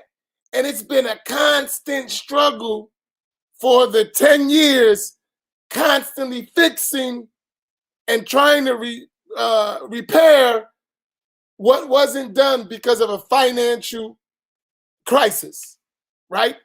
And my respect grew for the imam 100% when I became the imam, to realize what our imams go through, right? So I didn't know. And I think now, today, what stays in my mind is don't do that to the next generation, right? Whoever's going to be our successors, make sure they never have to go through that. And that's like a mission of mine, right? And a mission of the people in the masjid, like, listen, so we own our masjid now. It's fully paid for. We don't take, our mindset is do for self, which was a mindset that I had as a kid. But so when I say to you all about we have to get the money, Imam Fahim is better at it than me, right? Because and let me ask you, brothers, if we had salaries of $50,000 a year minimum with benefits, would y'all engage in the masjid even much more? If y'all could have that kind of salary, I'm saying just minimum with benefits, and say, okay, you productive youth, now y'all come work for the masjid. And we build out, and we're gonna have an entrepreneur talk, business, all this, we're gonna have this talk later. But I'm gonna ask y'all, would that also encourage y'all to come as youth? I'm not talking about just y'all two, because y'all already in masjids, but I'm talking about the youth. Do you think that possibility would have the youth more engaged too, when they knew that they could make a life as well for themselves in the institution of the masjid? Not just the building, the institution of the masjid could employ them, could give them benefits, could give them grants, scholarships. What would that do for the?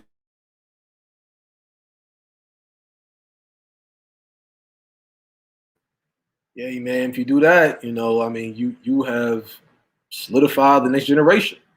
Real talk, like that's what's needed. Like, that would be wonderful. Like, 50 racks and benefits, for people to come, I'm sorry, 50 racks and benefits, to help develop the community as a youth, for the youth. Yeah, that would great. Like you said, that would be some serious motivation, to keep the youth in the masjid, and to also help develop, the next generation coming in. And that'd be beautiful. That's beautiful. And that's the those are types of ideas and initiatives that we need to discuss and implement moving forward. I would wholeheartedly definitely support that.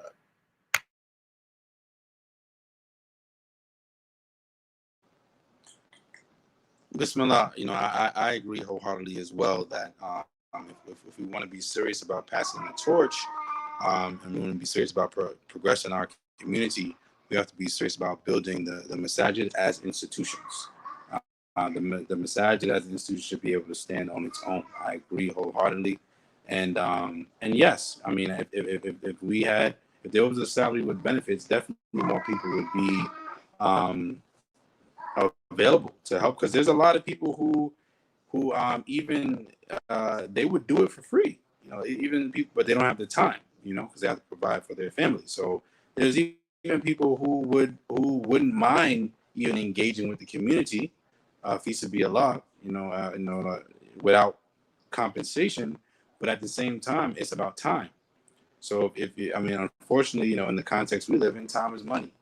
That's a very capitalist, but that's the reality of where we're living, how we're living. So we need to pay people for, and this is not something that isn't being done in every other community. That's another thing. I'm sure you guys can attest to that as well. That's the norm. So that should be exactly what we do as well. I remember, I've been an educator for the past 6-7 years, and when I transitioned to the classroom, I started off working at a private Muslim school. I wanted to work, at a Muslim school. I could fulfill my 5 prayers without having to run to another room and sneak off. I could, everybody fasting the same. I had a meal to. I could even get there early enough to pray Fajr, and just stay and just chill. So.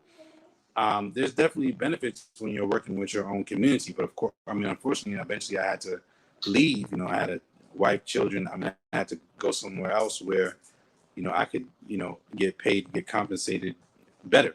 But that shouldn't be the case. We should harness, the people who want to work for our community. We should have a place for them and be able to employ them. And I really feel like we would see, more talent, and even better people coming out of these institutions, because people would be more invested if they don't have to worry about those essential needs of providing for their family. So alhamdulillah. So we're at the end of our. So we can agree. We'll come back next week, inshallah. Is that good for y'all? And we'll build on it. We'll talk behind and build on it and do what we got to do. But I ask all of you, right? And this is an idea I have, because I would like to not just talk about those things. I would like to actually do them.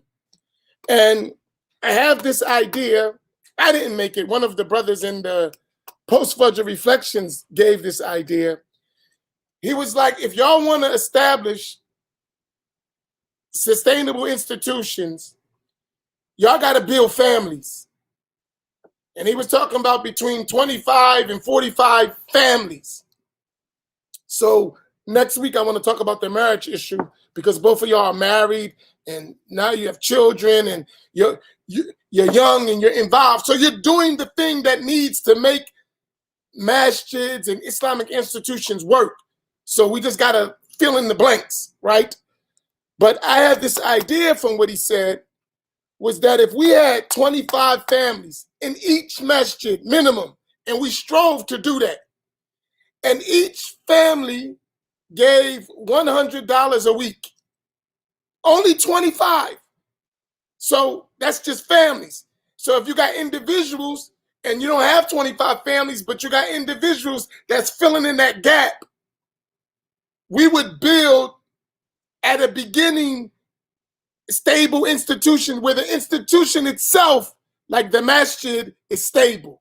So you're talking about, in America, $10,000 a month, especially in our inner city communities, can make a masjid stable. The institution itself would be stable, right?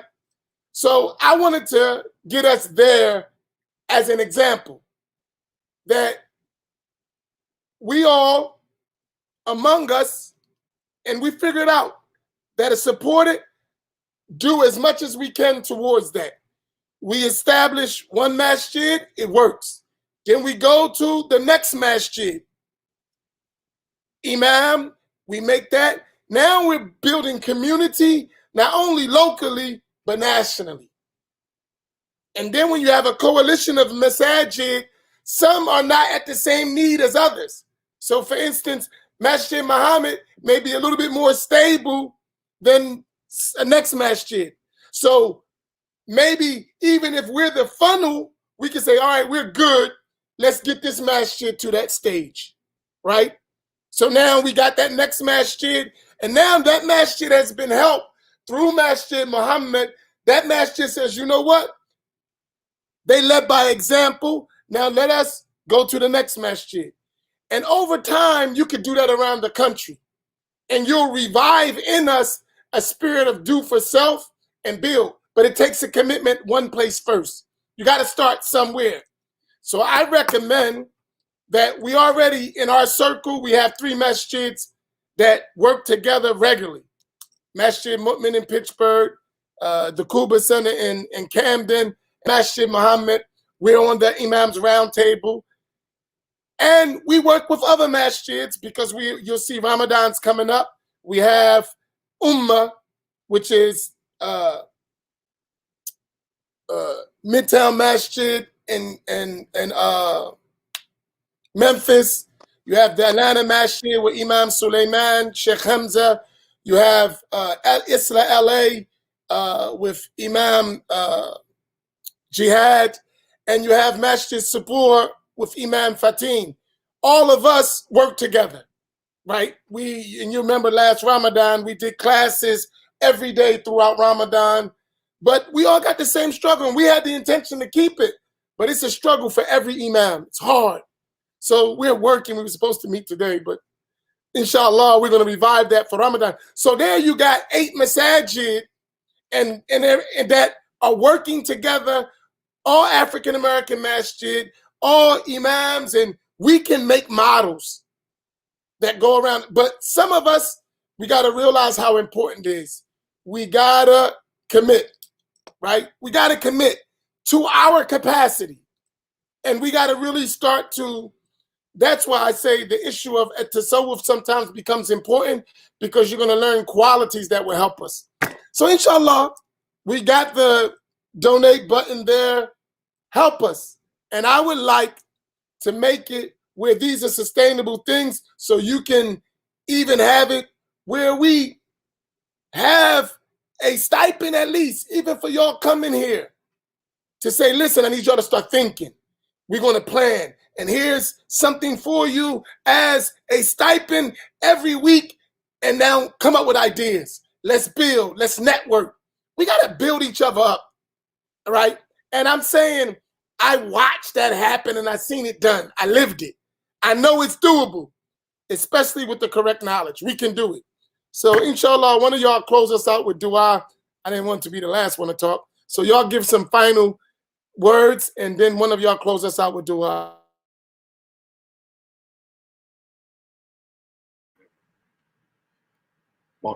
MashaAllah. Final words, final thoughts. Alhamdulillah. Once again, thank you, Imam Amin, for providing the forum for us to discuss these very important issues.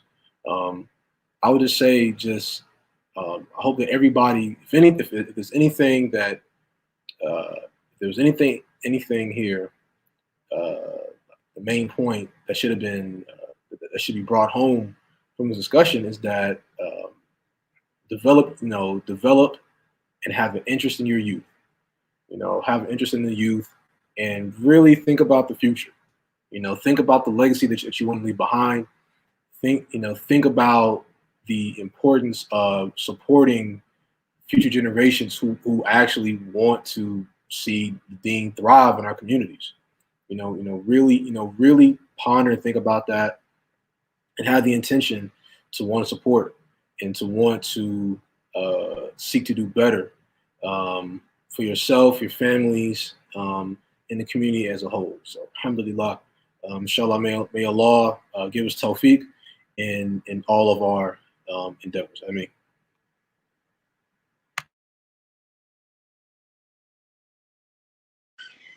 MashaAllah, alhamdulillah, I agree with the brother that we should take away that community life is something that's doable. It's not far-fetched. We can empower each other and build community together for the betterment of what's coming after us. So alhamdulillah, may Allah give us success in doing that.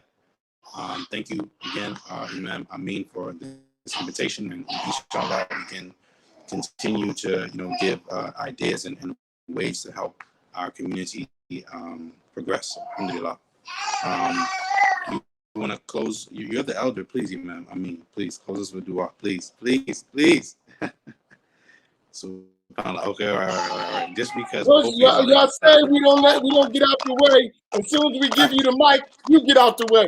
You can't have it both ways. Subhanallah. Okay, all right. Bismillahir-Rahmanir-Rahim. Alhamdulillahi Rabbil Alameen, Ar-Rahmanir-Rahim, Maliki Yawmiddin. إياك نعبد وإياك نستعين اهدنا الصراط المستقيم صراط الذين أنعمت عليهم غير المغضوب عليهم ولا الضالين آمين. بسم الله الرحمن الرحيم. والعصر إن الإنسان لفي خسر إلا الذين آمنوا وآمنوا الصالحات وتواصوا بالحق وتواصوا بالصبر. اللهم صل على سيدنا محمد الفاتح لما أغلق والقاتل لما سبق ناصر الحق بالحق والهادي إلى صراط المستقيم وعلى آله حق قدره المقدار العظيم. اللهم آمين. Barakallahu bikum. Inshallah, we'll see y'all next week. Assalamu alaikum wa rahmatullahi ta'ala wa barakatuh.